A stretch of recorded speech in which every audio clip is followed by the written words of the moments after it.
10 Years Later, by Alexandre Dumas. Chapter 16. Monsieur becomes jealous of the Duke of Buckingham. While the Comte de la Fere was proceeding on his way to Paris, accompanied by Raoul, the Palais Royal was the theatre wherein a scene of what Moliere would have called excellent comedy was being performed. 4 days had elapsed since his marriage, and Monsieur, having breakfasted very hurriedly, passed into his antechamber, frowning and out of temper. The repast had not been over agreeable. Madame had had breakfast served in her own apartment, and Monsieur had breakfasted almost alone. The Chevalier de Lorraine and Manicamp were the only persons present at the meal, which lasted 3/4 of an hour without a single syllable having been uttered. Manicamp, who was less intimate with his Royal Highness than the Chevalier de Lorraine, vainly endeavoured to detect, from the expression of the prince's face, what had made him so ill humoured. The Chevalier de Lorraine, who had no occasion to speculate about anything, inasmuch as he knew all, ate his breakfast with that extraordinary appetite which the troubles of one's friends but stimulates, and enjoyed at the same time both Monsieur's ill humour and the vexation of Manicamp. He seemed delighted, while he went on eating, to detain a prince who was very impatient to move, still at table. Monsieur at times repented the ascendancy which he had permitted the Chevalier de Lorraine to acquire over him, and which exempted the latter from any observance of etiquette towards him. Monsieur was now in one of those moods, but he dreaded as much as he liked the chevalier, and contented himself with nursing his anger without betraying it. Every now and then Monsieur raised his eyes to the ceiling, then lowered them towards the slices of pate which the chevalier was attacking, and finally, not caring to betray the resentment, he gesticulated in a manner which Harlequin might have envied. At last, however, Monsieur could control himself no longer, and at the dessert, rising from the table in excessive wrath, as we have related, he left the Chevalier de Lorraine to finish his breakfast as he pleased. Seeing Monsieur rise from the table, Manicamp, napkin in hand, rose also. Monsieur ran rather than walked towards the antechamber, where, noticing an usher in attendance, he gave him some directions in a low tone of voice. Then turning back again, but avoiding passing through the breakfast apartment, he crossed several rooms with the intention of seeking the queen mother in her oratory, where she usually remained. It was about 10 o'clock in the morning. Anne of Austria was engaged in writing as Monsieur entered. The queen mother was extremely attached to her son, for he was handsome in person and amiable in disposition. He was in fact more affectionate, and it might be more effeminate, than the king. He pleased his mother by those trifling, sympathizing attentions all women are glad to receive. Anne of Austria, who would have been rejoiced to have had a daughter, almost found in this, her favorite son, the attentions, solicitude, and playful manners of a child of 12 years of age. All the time he passed with his mother he employed in admiring her arms, in giving his opinions upon her cosmetics and recipes for compounding essences, in which she was very particular. And then, too, he kissed her hands and cheeks in the most childlike and endearing manner, and had always some sweetmeats to offer her, or some new style of dress to recommend. Anne of Austria loved the king, or rather the regal power in her eldest son. Louis XIV. Represented legitimacy by rights divine.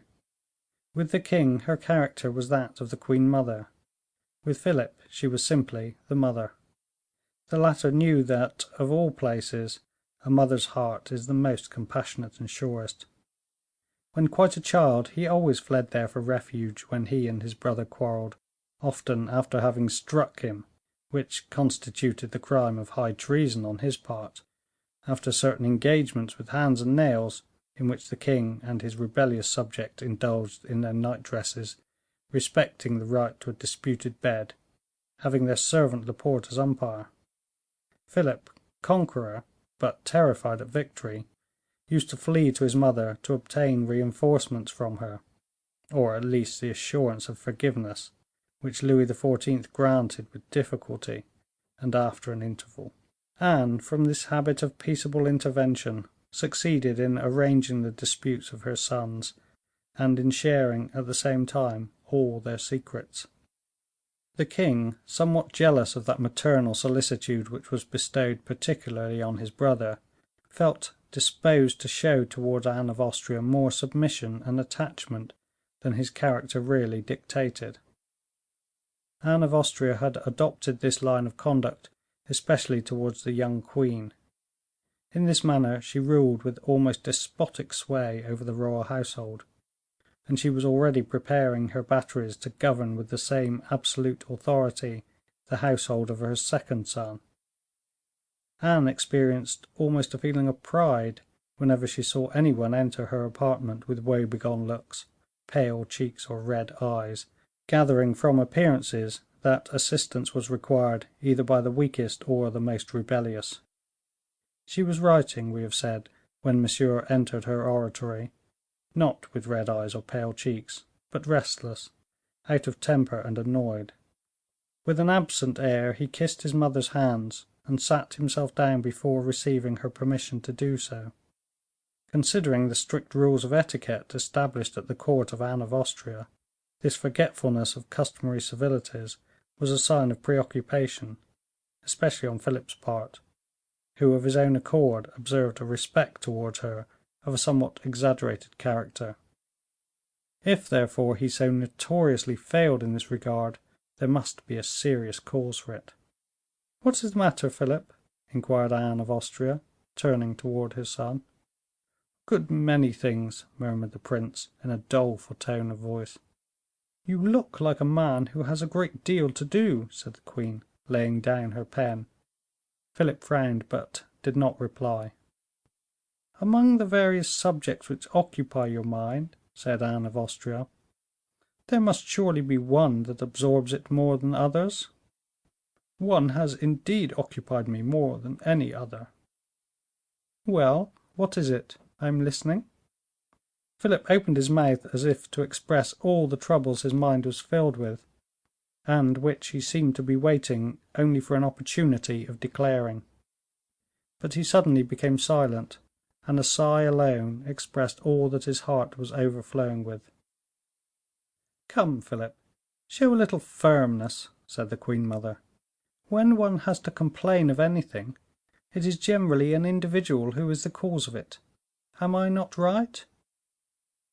"I do not say so, madame." "Whom do you wish to speak about? Come, take courage." "In fact, madame, what I might possibly have to say must be kept a profound secret, for when a lady is in the case." "Ah, you are speaking of madame, then?" inquired the queen mother, with a feeling of the liveliest curiosity. "Yes." "Well, then, if you wish to speak of madame, do not hesitate to do so. I am your mother, and she is no more than a stranger to me. Yet, as she is my daughter in law, rest assured I shall be interested, even were it for your own sake alone, in hearing all you may have to say about her. Pray tell madame, in your turn, whether you have not remarked something." "Something? Philip, your words almost frighten me from their want of meaning. What do you mean by something?" "Madame is pretty, certainly." "No doubt of it." "Yet not altogether beautiful." "No, but as she grows older, she will probably become strikingly beautiful. You must have remarked the change which a few years have already made in her. Her beauty will improve more and more. She is now only 16 years of age. At 15 I was myself very thin, but even as she is at present, Madame is very pretty." "And consequently others have remarked it." "Undoubtedly, for a woman of ordinary rank is noticed, and with still greater reason a princess." "She has been well brought up, I suppose?" "Madame Henrietta, her mother, is a woman somewhat cold in manner, slightly pretentious, but full of noble thoughts. The princess's education may have been neglected, but her principles, I believe, are good." Such, at least, was the opinion I formed of her when she resided in France, but she afterwards returned to England, and I am ignorant what may have occurred there." "What do you mean?" "Simply that there are some heads naturally giddy, which are easily turned by prosperity." "That is the very word, madame. I think the princess rather giddy." "We must not exaggerate, Philip. She is clever and witty, and has a certain amount of coquetry very natural in a young woman. But this defect in persons of high rank and position is a great advantage at a court. A princess who is tinged with coquetry usually forms a brilliant court. Her smile stimulates luxury, arouses wit, and even courage. The nobles, too, fight better for a prince whose wife is beautiful." "Thank you extremely, madame," said Philip, with some temper. "You really have drawn some very alarming pictures for me." "In what respect?" asked the queen, with pretended simplicity. "You know, madame," said Philip, dolefully, "whether I had or had not a very great dislike to getting married." "Now, indeed, you alarm me. You have some serious cause of complaint against Madame?" "I do not precisely say it is serious." "In that case, then, throw aside your doleful looks. If you show yourself to others in your present state, people will take you for a very unhappy husband." "The fact is," replied Philip, "I am not altogether satisfied as a husband, and I shall not be sorry if others know it." "For shame, Philip." "Well, then, madame, I will tell you frankly that I do not understand the life I am required to lead." "Explain yourself." "My wife does not seem to belong to me. She is always leaving me for some reason or another. In the mornings there are visits, correspondences, and toilettes; in the evenings, balls and concerts." "You are jealous, Philip." "I? Heaven forbid! Let others act the part of a jealous husband, not I. But I am annoyed." "All these things you reproach your wife with are perfectly innocent, and so long as you have nothing of greater importance. Yet, listen, without being very blamable, a woman can excite a good deal of uneasiness. Certain visitors may be received, certain preferences shown, which expose young women to remark, and which are enough to drive out of their senses even those husbands who are least disposed to be jealous." "Ah! now we are coming to the real point at last, and not without some difficulty. You speak of frequent visits and certain preferences; very good. For the last hour we have been beating about the bush, and at last you have broached the true question." "Well, then, yes." "This is more serious than I thought. It is possible, then, that Madame can have given you grounds for these complaints against her?" "Precisely so." "What, your wife, married only 4 days ago, prefers some other person to yourself? Take care, Philip, you exaggerate your grievances. In wishing to prove everything, you prove nothing." The prince, bewildered by his mother's serious manner, wished to reply, but he could only stammer out some unintelligible words. "You draw back, then?" said Anne of Austria. "I prefer that, as it is an acknowledgement of your mistake." "No," exclaimed Philip, "I do not draw back, and I will prove all I asserted. I spoke of preference and of visits, did I not? Well, listen." Anne of Austria prepared herself to listen, with that love of gossip which the best woman living, and the best mother, were she a queen even, always finds in being mixed up with the petty squabbles of a household. "Well," said Philip, "tell me one thing." "What is that?" "Why does my wife retain an English court about her?" said Philip, as he crossed his arms and looked his mother steadily in the face, as if he were convinced that she could not answer the question. "For a very simple reason," returned Anne of Austria. "Because the English are her countrymen; because they have expended large sums in order to accompany her to France; and because it would hardly be polite, not politic certainly, to dismiss abruptly those members of the English nobility who have not shrunk from any devotion or sacrifice. "A wonderful sacrifice indeed," returned Philip, "to desert a wretched country to come to a beautiful one, where a greater effect can be produced for a guinea than can be procured elsewhere for 4. Extraordinary devotion, really, to travel 100 leagues in company with a woman one is in love with." "In love! Philip, think what you are saying. Who is in love with Madame?" "The Duke of Buckingham. Perhaps you will defend him, too." Anne of Austria blushed and smiled at the same time. The name of the Duke of Buckingham recalled certain recollections of a very tender and melancholy nature. "The Duke of Buckingham," she murmured. "Yes, one of those armchair soldiers. The Buckinghams are loyal and brave," said Anne of Austria, courageously. "This is too bad. My own mother takes the part of my wife's lover against me," exclaimed Philip, incensed to such an extent that his weak organization was affected almost to tears. "Philip, my son," exclaimed Anne of Austria, "such an expression is unworthy of you. Your wife has no lover, and had she one, it would not be the Duke of Buckingham. The members of that family, I repeat, are loyal and discreet, and the rights of hospitality are sure to be respected by them." "The Duke of Buckingham is an Englishman, madame," said Philip; "and may I ask if the English so very religiously respect what belongs to princes of France?" Anne blushed a second time, and then turned aside under the pretext of taking her pen from her desk again, but, in reality, to conceal her confusion from her son. "Really, Philip," she said, "you seem to discover expressions for the purpose of embarrassing me, and your anger blinds you while it alarms me. Reflect a little." "There is no need for reflection, madame; I can see with my own eyes." "Well, and what do you see?" "That Buckingham never quits my wife. He presumes to make presents to her, and she ventures to accept them. Yesterday she was talking about sachet a la violette. Well, our French perfumers, you know very well, madame, for you have over and over again asked for it without success.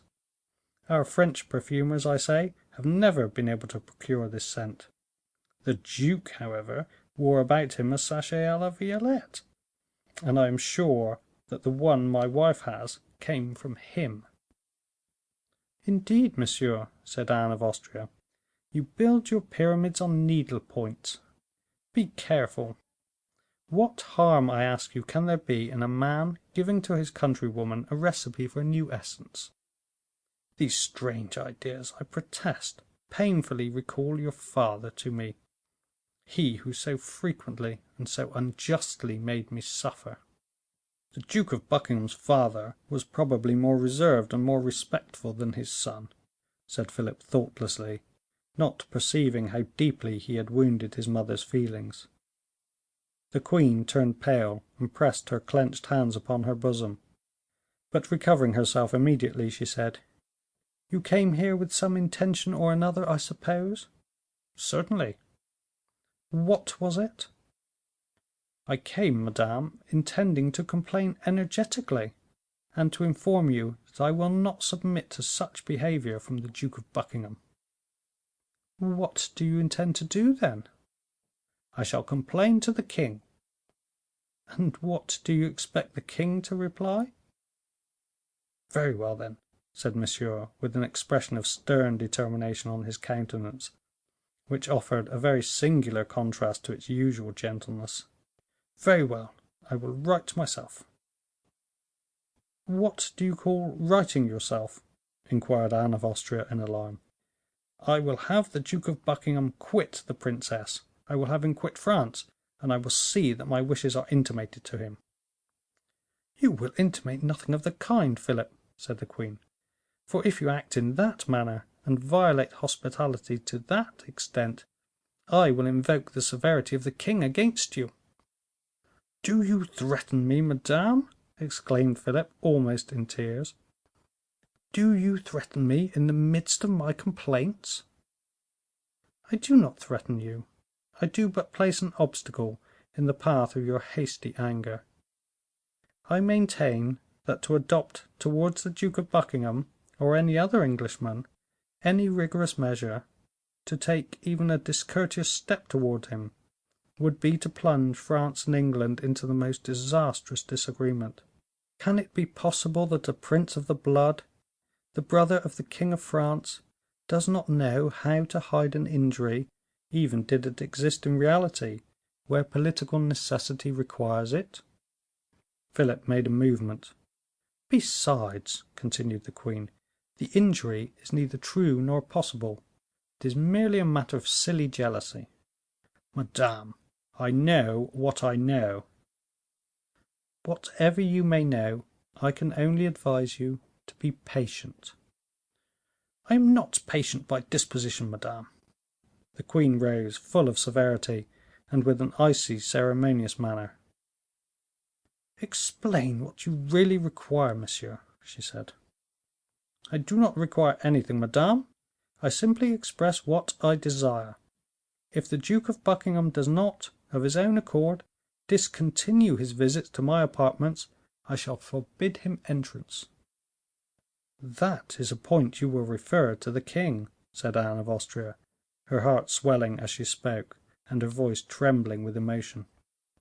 "But, madame," exclaimed Philip, striking his hands together, "act as my mother, and not as the queen, since I speak to you as a son. It is simply a matter of a few minutes' conversation between the duke and myself." "It is that very conversation I forbid," said the queen, resuming her authority, "because it is unworthy of you." "Be it so. I will not appear in the matter, but I shall intimate my will to Madame." "Oh!" said the queen mother, with a melancholy arising from reflection, "never tyrannize over a wife; never behave too haughtily or imperiously towards your own. A woman unwillingly convinced is unconvinced." "What is to be done, then? I will consult my friends about it." "Yes, your double dealing advisers, your Chevalier de Lorraine, your De Wardes. Entrust the conduct of this affair to me. You wish the Duke of Buckingham to leave, do you not?" "As soon as possible, madame." "Send the duke to me, then. Smile upon your wife, behave to her, to the king, to every one as usual, but follow no advice but mine. Alas! I too well know what any household comes to that is troubled by advisers." "You shall be obeyed, madame." "And you will be satisfied at the result. Send the duke to me." "That will not be difficult." "Where do you suppose him to be?" "At my wife's door, whose leave he is probably awaiting." "Very well," said Anne of Austria, calmly, "be good enough to tell the duke that I shall be charmed if he will pay me a visit." Philip kissed his mother's hand, and started off to find the Duke of Buckingham. Chapter 17.